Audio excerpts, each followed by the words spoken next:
మేము ఎన్నో డాక్టర్ల దగ్గరికి వెళ్ళాము, ఎన్నో టెస్టులు చేయించుకున్నాము, అన్ని టెస్టులు మావి నార్మల్గానే ఉన్నాయి అన్నారు. బట్ స్టిల్ మాకు ఇంకా ప్రెగ్నెన్సీ అనేది రావడం లేదు. సో ఇలాంటి క్వశ్చన్ అనేది చాలామంది అడుగుతుంటారు. దీని గురించి మనం ఈరోజు మాట్లాడుకుందాము.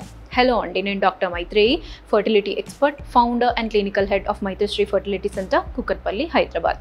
సో ఇలాంటి సిచ్యువేషన్నే మెడికల్ టర్మినాలజీలో అన్ఎక్స్ప్లెయిన్డ్ ఇన్ఫర్టిలిటీ అంటాము. అంటే టెక్నికల్గా ఏంటి అంటే వీళ్ళకి, ఈ కపుల్కి చాలా హాస్పిటల్స్కి వెళ్ళుంటారు, అన్ని విధమైన టెస్ట్లు అనేవి కూడా అయ్యి ఉంటాయి. బట్ ఏ టెస్ట్లో కూడా ఎటువంటి అబ్నార్మాలిటీ అనేది కనబడదు. బట్ స్టిల్ వాళ్ళకి ప్రెగ్నెన్సీ అనేది రాలేదు. సో వీళ్ళకి ప్రాబ్లం అనేది లేదంటారా, ప్రాబ్లం ఉన్నా కానీ డిటెక్ట్ అవ్వట్లేదంటారా? ఈ రెండిట్లో ఏంటి? సో ప్రాబ్లం అనేది ఏమీ లేదు అంటే ప్రెగ్నెన్సీ అనేది రావాలి. సో మనం అర్థం చేసుకోవాల్సింది ఏంటి అంటే ఇక్కడ ప్రాబ్లం అనేది ఉంది, కానీ అది టెస్ట్లకి అనేది అందడం లేదు అని అర్థం అనమాట. టెస్ట్లకు అనేది అందేవి నార్మల్గా బయటికి ఏముంటాయి అంటే, ఒకటి వచ్చేసి ఓవ్యులేషన్, ఆడవారికి అండాశయం నుంచి అండం అనేది విడుదల అవుతుందా లేదా అనేది ఒకటి. తర్వాత వచ్చేసి ట్యూబల్ ఫ్యాక్టర్, ఆడవాళ్ళల్లో ట్యూబ్ టెస్ట్ చేసినప్పుడు ట్యూబ్స్ అనేవి ఓపెన్ ఉన్నాయా, క్లోజ్ ఉన్నాయా అని చూడవలసిన టెస్ట్, అది సెకండ్ది. థర్డ్ వచ్చేసి మగవారిలో సెమెన్ అనాలిసిస్, అంటే వీర్యకణాల పరీక్ష. ఇది చేసినప్పుడు ఈ సెమెన్ అనాలిసిస్ అనేది నార్మల్గా ఉందా లేదా అనేది మూడోది.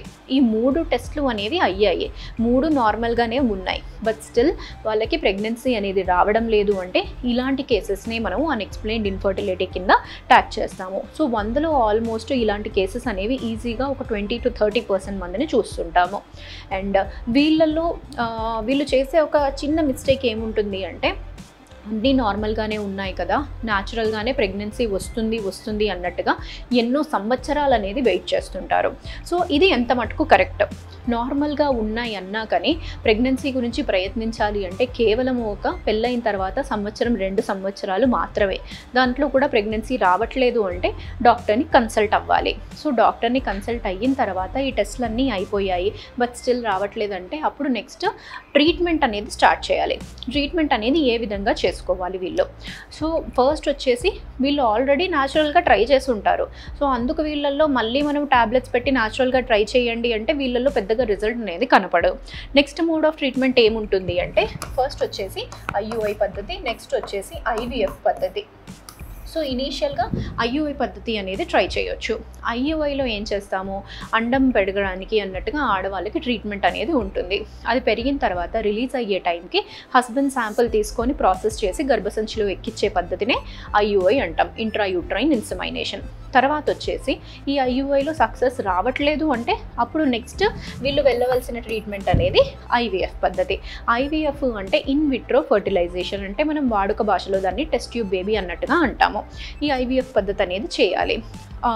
ఇంకొకటి గుర్తుపెట్టుకోవాల్సింది ఏంటి అంటే, ఆడవాళ్ళల్లో ఎన్ని టెస్టులు చేసినా కానీ, ఎన్ని స్కాన్స్ అయినా, ఎన్ని బ్లడ్ టెస్ట్లు అయినా కానీ అండం క్వాలిటీ అనేది ఎలా ఉంది అనేది మాత్రము ఎటువంటి టెస్ట్లో అనేది తెలియదు. ఓన్లీ ఐవీఎఫ్ పద్ధతిలో ఎప్పుడైతే ఎగ్స్ అనేవి బయటికి తీసుకుంటామో ఆ అండంలో ఏమైనా ప్రాబ్లం ఉందా అనేది మనకు అప్పుడు తెలుస్తుంది. సో ఐవీఎఫ్ అనేది మనకి ఒక సొల్యూషన్ అనేదే కాదు, అంటే మనకి ప్రాబ్లంకి ఎటువంటి ప్రాబ్లంకి ఏంటి ఆన్సర్ అనేది కూడా ఈ ఐవీఎఫ్ పద్ధతిలో మనకి తెలుస్తుంది. సో ఇలా మనకి అన్ఎక్స్ప్లెయిన్డ్ ఇన్ఫర్టిలిటీలో ట్రై చేయాల్సింది అనేది ఫస్ట్ ఇనీషియల్గా ఐయుఐ పద్ధతి ట్రై చేయాలి. దాంట్లో అవ్వట్లేదంటే ఐవీఎఫ్కి ప్రొసీడ్ అవ్వాలి. అండ్ ఈ అన్ఎక్స్ప్లెయిన్డ్ ఇన్ఫర్టిలిటీలో ఎగ్ క్వాలిటీయే కాకుండా కొన్ని ఇంకేం కారణాలు ఉండొచ్చు అన్నట్టుగా మనం చూసుకుంటే, ఇప్పుడు అండాశయం నుంచి అండం అనేది విడుదల అయిన తర్వాత ట్యూబ్ అనేది దాన్ని పట్టుకోవాలి. ఫర్ ఎగ్జాంపుల్ ఎనటామికల్గా గర్భసంచి, ట్యూబ్స్, ఓవరీస్ అన్నీ విడివిడిగా బాగానే ఉన్నాయి. బట్ అండాశయం నుంచి విడుదలయ్యే అండం అనేది ట్యూబ్లోకి వెళ్ళడం లేదు. ఆ రెండిటి డైరెక్షన్ అనేది దూరంగా ఉన్నాయి అంటే అప్పుడు కూడా ప్రాబ్లమే.